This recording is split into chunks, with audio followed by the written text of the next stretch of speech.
Welcome to Hare Krishna, Part 12, continued reading of the BHAGAVAD GITA of India. I think I'll just jump right into it this time. Last time I did a lot of commentary. So this time I think I'll just do less of that and read continuously through for the 15 minutes.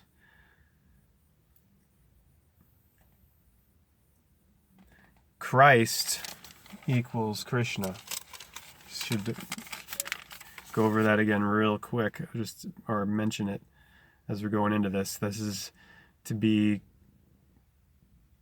considered, and when hearing the teaching of Krishna, you should be listening for the similarities with the teaching of Christ, because when you do that, you realize it's the same teaching, especially when you take into account that Jesus says in Matthew chapter 11, verse 29, take my yoke, and one of the definitions, or the translation of yoga is yoke, to join, Y-O-K-E, not Y-O-L-K, although that is interesting, that homophone, and that's meaningful when you consider the yellow yoke of the sun, and that this is all about the light and the sun, and the crescent moon of Christ, of the C, ABC 1, 2, tree 3, of the alpha, beta, aleph, beth. He's the alpha, omega, he says, remember? And wait till you hear what Krishna says. He says that he is the capital, and he is the letter A, or the aleph, or the alpha. Only this document is older.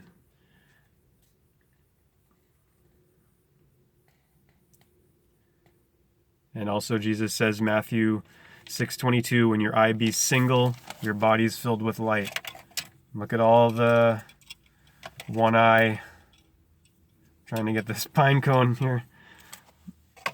The pine cone of the pineal gland in the midbrain of the brain tree, with the dendrites, the branches, sending the signals or the signs of L. And the pineal gland, which appears in the Torah right at the beginning in Genesis genetics, when Jacob climbs the ladder, becomes Israel, and says he has seen God face to face, and he says his name, and it's pineal. It's the one eye in the midbrain. The one eye where? In the sky, of course. The SKY, which equals 55, same as Santa and Satan in English gematria. The eye, the one eye of God, G-O-D, 3 letters, O-N-E, 3 letters. The sun rises from 3 o'clock east of Aries. Arise, anagrams. Both Aries and Arise mean to spring up, and they're anagrams. And Aries is the ram of the cerebram, the Sarah and Abraham in the Torah, Genesis genetics of the genes of Isis, the goddess. Abandoning without exception all desires born of selfish will, restraining with the mind all the senses on every side, let him gain little by little tranquility, by means of reason, controlled by steadiness, and having fixed the mind on the self, let him not think of anything else. Whatsoever makes the wavering and unsteady mind wander away, let him restrain and bring it back to the control of the self alone. For supreme happiness comes to the yogin whose mind is peaceful, whose passions are at rest, who is stainless, and has become one with God. O-N-E-G-O-D. Thus making the self ever harmonized, the yogin who has put away sin experiences easily the infinite bliss of contact with the eternal. He whose self is harmonized by yoga sees the self abiding in all beings, and all beings in the self. Everywhere he sees the same, the S-A-M-E.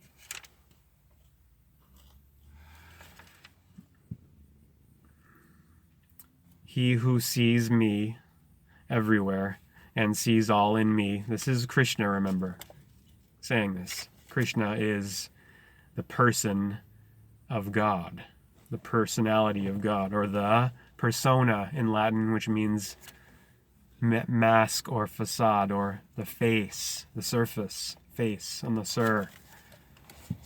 Sirius, Osiris. He who sees me everywhere and sees all in me, I am not lost to him, nor is he lost to me. The yogin who, established in oneness, worships me, abiding in all beings, lives in me, howsoever he may be active. He, O Arjuna, who sees with equality everything in the image of his own self, whether in pleasure or in pain, he is considered a perfect yogi.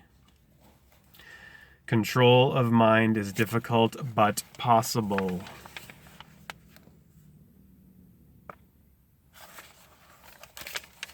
Not impossible. Arjuna said, this is 33, the 33rd verse of chapter 6, which is the science of yoga, right? The true yoga. Arjuna said, this yoga declared by you to be of the nature of equality, evenness of mind, O Madhusudana, I see no stable foundation for on account of restlessness. For the mind is verily fickle, O Krishna. It is impetuous, strong, and obstinate. I think that it is as difficult to control as the wind. The blessed Lord said, without doubt, O mighty armed, the mind is difficult to curb and restless, but it can be controlled, O son of Kunti, by constant practice and non-attachment. Yoga is hard to attain, I agree, by one who is not self-controlled, but by the self-controlled, it is attainable by striving through proper means.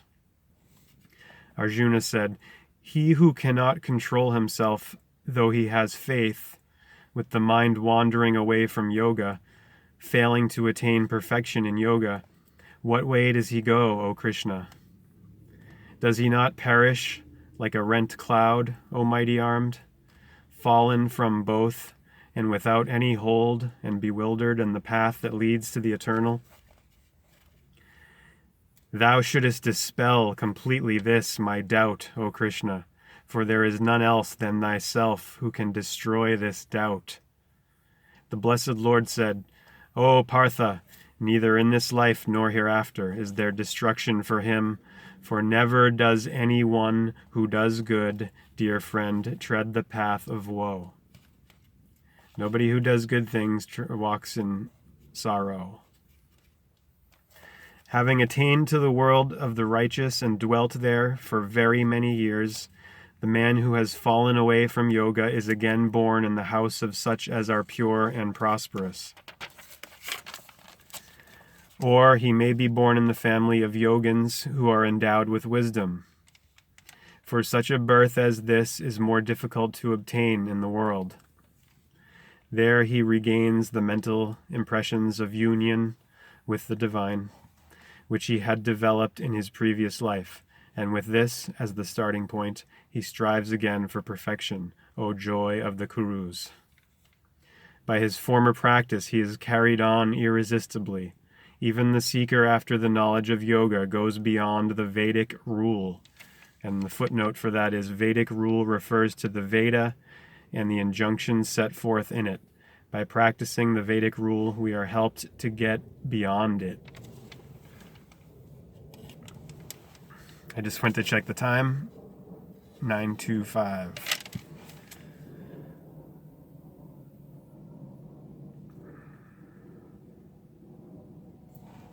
But the yogi who strives with assiduity, assiduity, cleansed of all sins, perfecting himself through many lives, then attains to the highest goal.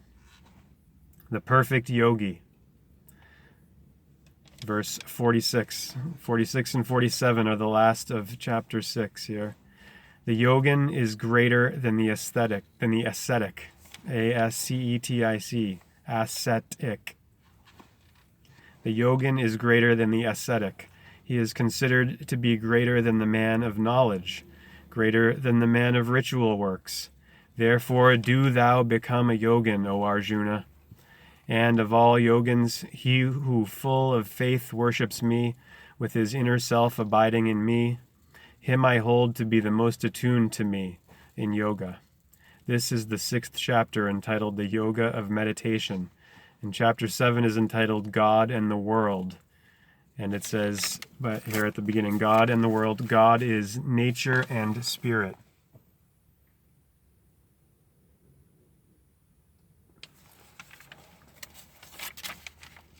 The Blessed Lord said, Hear then, O Partha, how practicing yoga, with the mind clinging to me, with me as thy refuge, thou shalt know me in full, without any doubt. I will declare to thee in full this wisdom, together with knowledge. And there's a footnote. After knowledge is hyphenated at know and then ledge. 2.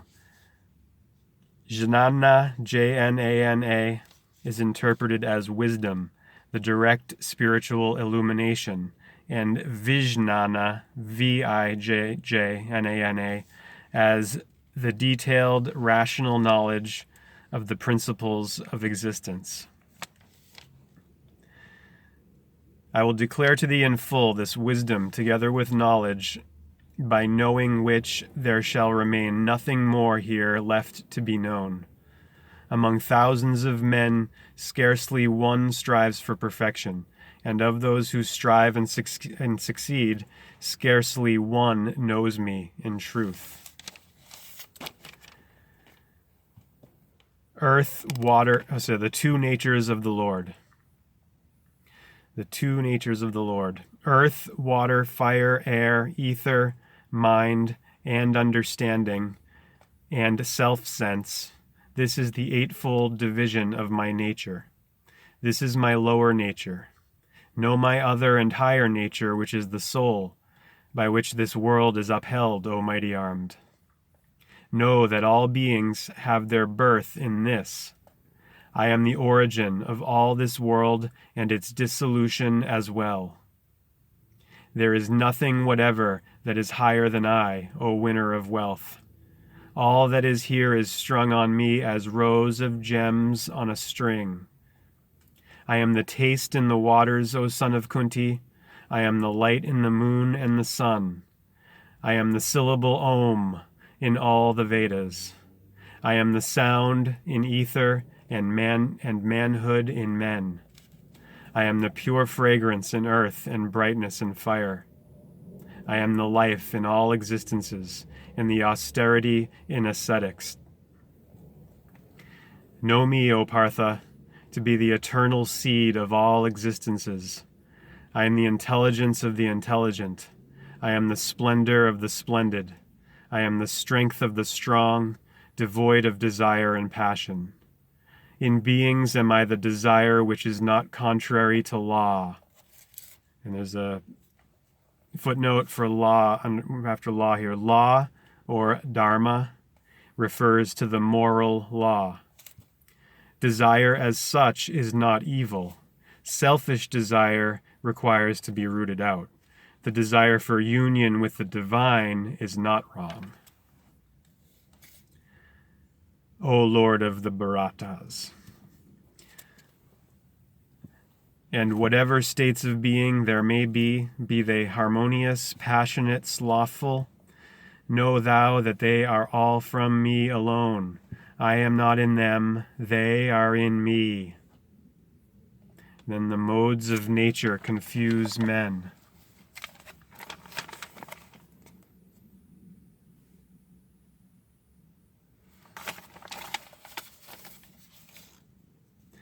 (13) Deluded by these threefold modes of nature, or gunas, this whole world does not recognize me, who am above them and imperishable. Hare Krishna.